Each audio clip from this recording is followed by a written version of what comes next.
For a long time, I thought courage came after certainty. First, I would know exactly what to do, then I'd feel confident, then I'd take the step. Life has not worked that way. Most of the biggest decisions I've made came with uncertainty. Courage wasn't knowing how everything would turn out. Courage was moving when I knew enough to move. Savannah might be the clearest example I've ever had. I would love a few more details. Actually, I'd love all the details. But apparently, that's not how this chapter works. I know the direction, I don't know the whole path, and I'm learning that maybe I don't need to.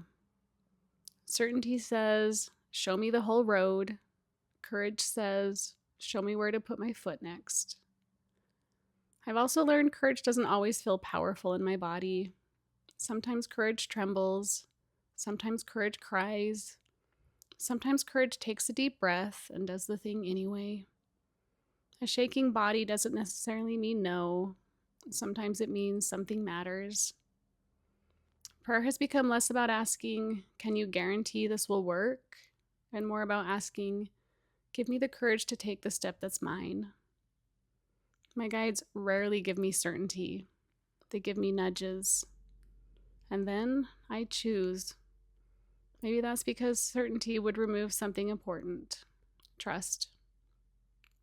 Birds leave the nest before they've flown the whole sky. They don't need to know every place they'll land. They just need wings and the courage to use them. And then there's Tom Petty. The CEO is remarkably courageous. He walks into the garden every morning like he personally owns the property. He doesn't know which bird will appear, which neighbor will walk past, what mysterious leaf will require investigation. He just goes, curious, alert, fully alive. Honestly, he doesn't need certainty to participate in his life. Neither do I. Courage isn't impulsiveness. Courage isn't ignoring wisdom. Courage isn't refusing to listen when something feels wrong. Courage is doing the next honest thing, even when you can't guarantee the outcome.